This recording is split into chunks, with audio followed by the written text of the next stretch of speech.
কিন্তু মা যদি আপনার হয়ে দোয়া করে কিংবা বড় দোয়া করে লেগে যাবে। কওমে ইসরাইলে জুরাইজ নামক একটা লোক ছিল, আপনারা শুনেছেন। এই লোকটা এত আল্লাহর ইবাদত বান্দেগি করত। জুরাইজ একদিন সে নিজের ঘর বাড়ি ছেড়ে জঙ্গলের ধারে চলে গেল। একটা মাটির ঘর বানালো, ছিটে বেড়া দিয়ে মাটির ঘর বানালো। বাড়িতে ইবাদত করলে ডিস্টার্ব হয়, জঙ্গলের ভিতরে জঙ্গলের কিনারে এখানে ইবাদত করব, কেউ আমার ডিস্টার্ব করবে না। ওনার মা বেঁচে ছিল। ভাই জুরাইজ যখন ঘর বাড়ি ছেড়ে ইবাদত করার জন্য জঙ্গলের কাছাকাছি চলে এসেছে, তো মায়ের মনটা চায় যে বেটা আমার সামনে কাছে থাকলেই ভালো হয়। অনেকে যারা চাকরি পায় গ্রামের বাড়ি ছেড়ে দিয়ে টাউনে চলে যায়, আছে না নাই? তো বাপ মা যখন গ্রামে থাকে মনটা খারাপ হয় যে আমার বেটা ছেড়ে চলে গেল। জুরাইজের আম্মা এমন করে সে তার বেটাকে দেখার জন্য ও জোনেরা যুবকেরা যেখানে ঘর বানিয়েছিলেন এই জায়গায় চলে গেল। ওখানে যাওয়ার পরে মা দেখতে পেল বেটা জুরাইজ আল্লাহর নামাজে দাঁড়িয়ে বেটাকে ডাক দেবে, আমার বেটা জুরাইজ। একবার দুবার ডাক দেওয়ার পরে কোনো জবাব আসলো না। ও মায়ের খারাপ হয়ে গেল। মা জুরাইজের ঘর থেকে বিদায় নিল। আবার দ্বিতীয় দিন এসে মা বেটাকে ডাক দিয়ে বলে, এ আমার বেটা জুরাইজ, আমি তোমার মা এসেছি, দেখো বেটা। এ সময় তখন আল্লাহর নামাজে দাঁড়িয়ে রয়েছে। নিজের বিবেককে প্রশ্ন করে বলে, এখন কি আমি আল্লাহর নামাজ আদায় করব, নাকি এমন করে আমি আল্লাহর নামাজ আদায় করব, নাকি আমি আমার মায়েরটাকে সাড়া দেব? জুরাইজের মন না, মায়েরটাকে সাড়া নয়, তুমি নামাজ আদায় করো। ও জোনেরা দ্বিতীয় দিন জুরাইজের মা আসলো, ডাক দিল, তথাপিও মায়েরটাকে জুরাইজ কিন্তু সাড়া দেয় না। একবার জোরে বলে উযুবিল্লাহ।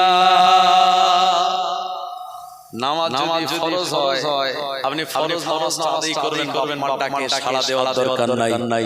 নামাজ যদি নফল হয়, আব্বা মা যদি ডাকে নামাজ ছেড়ে দিয়ে তারপর মাটাকে সাড়া দিতে হবে। নফল নামাজ ছিল, কিন্তু সে সাড়া দেয়নি মায়ের ডাকে। তৃতীয়বার আসলো, তৃতীয় দিন ডেকেছিল জুরাইজ করে। জুরাইজ তখনও নামাজে দাঁড়িয়ে মায়ের সাড়া দেয়নি। মা তিন দিন যখন চলে যাচ্ছে, তিনবার আসার পর সে বেটার সঙ্গে দেখা হলো না। এই সময় মায়ের মনে খুব ব্যথা। মা বড় দোয়া করে আল্লাহর কাছে, রব্বুল আলামিন, ও আল্লাহ, জুরাইজ আমার বেটা, আমি এত ডাকলাম, আমারটাকে তো সাড়া দিল না। ও রব্বুল আলামিন, এই জুরাইজ যেন কোনো পতিতাবৃত্তিকণা মহিলার মুখ না দেখা পর্যন্ত মরণ না হয়। মায়ের আল্লাহর দরবারে কবুল হয়ে গেল। ও সোনামানিকেরা, ওই এলাকার একজন আপনার বেপরদা মহিলা বসবাস করত। ওই মহিলা বেশ কয়েক মাস পর তার একটি পুত্র সন্তান জন্মগ্রহণ করলো। এই মহিলাটার কোনো স্বামী ছিল না। এলাকার মানুষরা সবাই ধরে বলল, এ মহিলা, একবার তুমি বলো, তোমার বিয়ে শাদী হয় নাই, তোমার স্বামী নাই, অথচ এই বাচ্চাটা জন্মগ্রহণ করলো। এ বাচ্চাটার পিতাকে একবার আমাদের বলে দাও। ও মুসলমান আমার জওয়ানেরা, যুবকেরা, নবীর উম্মতেরা, এ সময় এ মহিলাটা জবাব দিয়েছিল, আমার এই মাসুম বাচ্চা আমার বেটার পিতা হলো এই এলাকার সবথেকে ইবাদত করনেওয়ালা নাম করা নবী লোক, যার হলো জুরাইজ। এই জুরাইজা বলার সঙ্গে এলাকার মানুষেরা জুরাইজের যে ঘরে বান্দেগি করত, এ ঘরে চলো ঘর ভেঙে দিল। জুরাইজ আমার কলার ধরে বাইরে বার করে মারতে জুরাইজ, তোমরা আমায় মারো কেন? আমার সঙ্গে এমন আচরণ করো? ওরা কোনো কথা না বলে জুরাইজকে মারতে লাগলো। ও নবীর উম্মত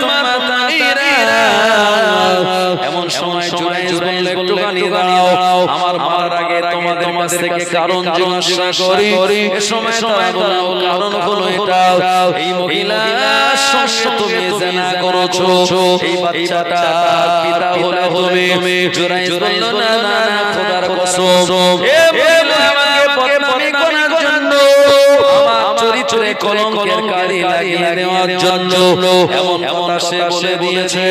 আসলে এই বাচ্চাটার পিতা আমি নই। ওরা মনে মনে জুরাইজ বলল তাহলে কাজ করা যাক, আমার কথা মানতে হবে না, আর ওই জিনাকার মহিলার কথা মানতে হবে না। মাসুম বাচ্চা যেটা বলবে ওটা কি তোমরা মেনে নেবে? ওরা বলে হ্যাঁ আমরা তা মেনে নেব। জুরাইজ আমাকে একটু সময় দাও। জুরাইজকে যারা সময় দিল, 2 রাকাত নামাজ আদায় করে আল্লাহ পাকের দরবারে দোয়া করে বললেন, ও আল্লাহ আল্লাহ সত্য সব জানেন, ও রব্বুল আলামিন আমার আমি কোনো অপরাধ করিনি, কোনো জিনা করিনি, অথচ এলাকার লোকেরা আমাকে দোষ দিয়ে আমার ঘাড়ে দোষটা চাপিয়ে দেয়। এভাবে করে আল্লাহ পাকের দরবারে যখন দোয়া চাইতে লাগলো, আমার পক্ষ থেকে এলাহা হয়ে গেল।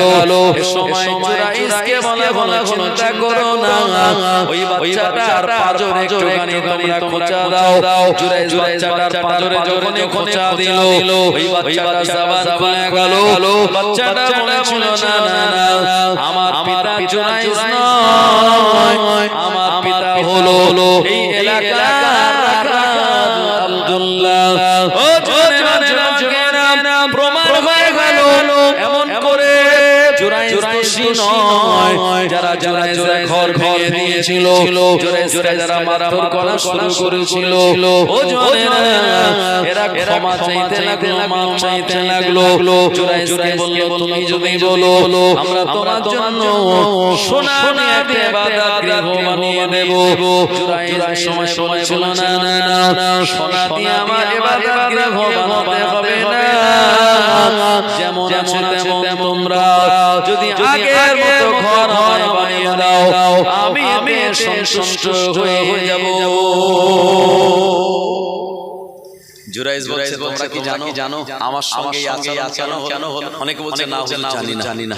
আচ্ছা আমি ইবাদত গৃহে ছিলাম 3 দিন, আমার ঘরে মা এসে রেখেছে, আমার উচিত ছিল নফল নামাজ ছেড়ে দিয়ে মায়ের ডাকে সাড়া দিতে, কিন্তু আমি সাড়া দিই না। মা আমার বিরুদ্ধে বড়দোয়া করেছে বলে আমার এই অবস্থা। আমি বেইজ্জতি হয়ে গেলাম, আমি সম্মান হানি আমার হয়ে গেল, আমার ইজ্জত নষ্ট হলো। সুতরাং এটা আমার মায়ের বড়দোয়া। আমার ভাইজানেরা, এই দুনিয়ার জমিনে আর বড় পীর হলো আম্মা। আপনি মায়ের পায়ে হাত দেন, একটু চুমা খান। আল্লাহ নবী বললেন মায়ের পায়ে হাত দিয়ে চুমা খেলে আসলে আল্লাহ জান্নাতে চৌকাটে খাওয়া হলো। জোরে হবে না? মা তো জান্নাত का फूल है, प्यार करना अपना उसूल है, दुनिया का हार मोहब्बत फजूल है। माँ बाप की हाल दुआ अल्लाह के दरबार में कबूल है। माँ को नाराज करना इंसान तेरी भूल है, और माँ के कदम के मिट्टी जन्नत का धूल है। जोरे बोलो सुभान अल्लाह। दुरूद शरीफ अल्लाहुम्मा सल्ली अला सय्यिदिना